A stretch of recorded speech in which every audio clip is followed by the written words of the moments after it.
নিকাব টেনে খুলে দেওয়া, নীতিশ কুমারকে ঘিরে ক্ষোভ, ভারত ছাড়িয়ে আন্তর্জাতিক অঙ্গনে। 230 কোটি ডলারের গোপন চুক্তি, ইসরায়েল আমিরাত সামরিক সম্পর্ক নতুন উচ্চতায়। মার্কিন সেনা হত্যার প্রতিশোধ, সিরিয়ায় আইএসের 70 লক্ষ বস্তুতে যুক্তরাষ্ট্রের হামলা। নোবেল শান্তি পুরস্কার বিতর্ক, নোবেল ফাউন্ডেশনের বিরুদ্ধে জুলিয়ানের মামলা। দেখছিলেন আন্তর্জাতিক খবরের শিরোনাম। স্বাগত জানাচ্ছি ডিএক্স ইন্টারন্যাশনালে।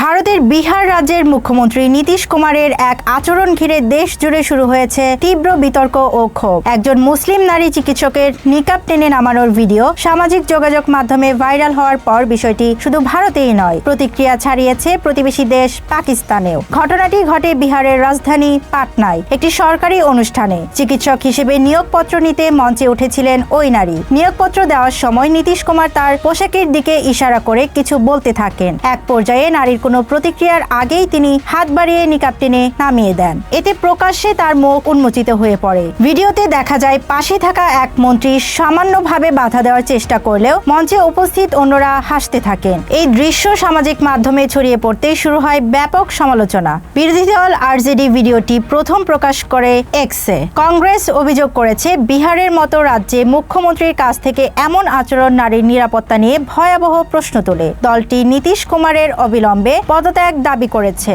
মুম্বাইয়ে এআইএমআইএম সহ সংখ্যালঘু সংগঠনগুলো বিক্ষোভ করেছে। মানবাধিকার কর্মী ও অভিনেত্রী জাইরা ওয়াসিম একে নারীর মর্যাদার উপর আঘাত বলে মন্তব্য করে নিঃশর্ত ক্ষমা দাবি করেন। পাকিস্তানের পররাষ্ট্রমন্ত্রী ঘটনাটিকে লজ্জাজনক ও চরম উদ্বেগজনক বলে আখ্যা দেন। তবে নীতিশ কুমার নিজে এখনো এ বিষয়ে কোনো বক্তব্য দেননি। তার দল জেডিইউ শুধু দাবি করেছে, নীতিশ সরকার বরাবরই সংখ্যালঘুদের নিরাপত্তা দিয়েছে, যদিও ঘটনার প্রসঙ্গ এড়িয়ে গেছে।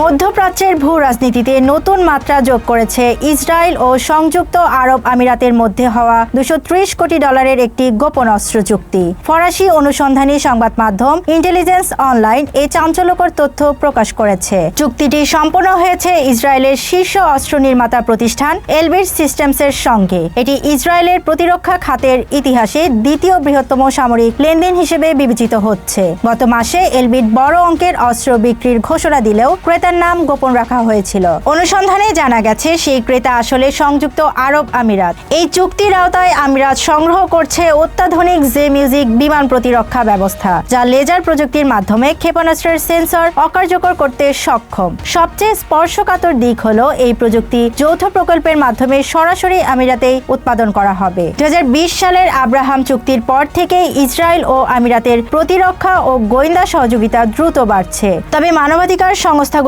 সতর্ক করেছে, এই ধরনের উন্নত অস্ত্র ভবিষ্যতে মানবাধিকার লঙ্ঘনের কাজে ব্যবহৃত হতে পারে।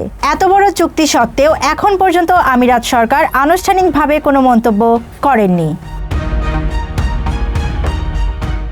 নোবেল শান্তি পুরস্কারকে ঘিরে নতুন করে আন্তর্জাতিক বিতর্ক উস্কে দিয়েছেন উইকিলিক্সের প্রতিষ্ঠাতা জুলিয়ান অ্যাসাঞ্জ। সুইডেনের নোবেল ফাউন্ডেশনের বিরুদ্ধে তিনি মামলা দায়ের করেছেন। অ্যাসাঞ্জের অভিযোগ, ভেনেজুয়েলার বিরোধী নেতা মারিয়া কোরিয়ানা মাচাদোকে শান্তি পুরস্কার দেওয়া নোবেলের মূল আদর্শের পরিপন্থী। তিনি দাবি করেছেন, এই পুরস্কার শান্তির বদলে সামরিক হস্তক্ষেপ ও যুদ্ধকে উৎসাহিত করছে। অভিযোগে বলা হয়েছে, মাচাদো যুক্তরাষ্ট্রের সামরিক চাপ ও ইসরায়েলের গাজা অভিযানের পক্ষে অবস্থান নিয়েছে। এমনকি ভবিষ্যতে ক্ষমতায় গেলে ভেনেজুয়েলার দূতাবাস জেরুজালেমে সরানোর প্রতিশ্রুতিও দিয়েছেন। অ্যাসাঞ্জ চান মাচাদোকে দেওয়া প্রায় 11 লাখ ডলারের পুরস্কার অর্থ স্থগিত করা হোক। তিনি সতর্ক করে বলেছেন, নোবেল তহবিল যুদ্ধাপরাধে ব্যবহৃত হওয়া ঝুঁকিতে রয়েছে। 2006 সালে উইকিলিক্স প্রতিষ্ঠার পর থেকেই ক্ষমতাধরদের বিরুদ্ধে তথ্য প্রকাশ করে বিতর্কে থাকা অ্যাসাঞ্জ এবার নোবেল শান্তি পুরস্কারকে এই প্রশ্নের মুখে ফেললেন।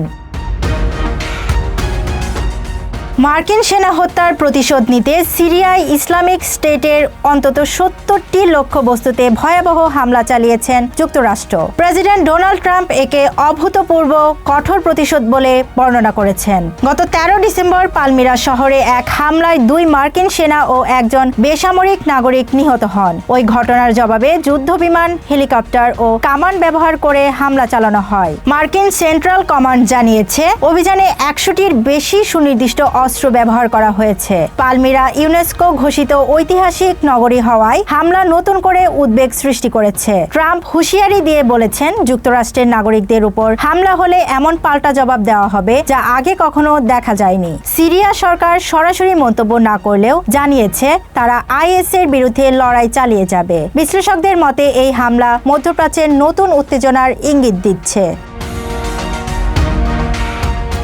এই ছিল আজকের ডিএক্স ইন্টারন্যাশনাল। বিশ্বজুড়ে চলমান ঘটনার নির্ভরযোগ্য সব খবর নিয়ে ফের হাজির হব। ঢাকা এক্সপ্রেসের সঙ্গেই থাকুন।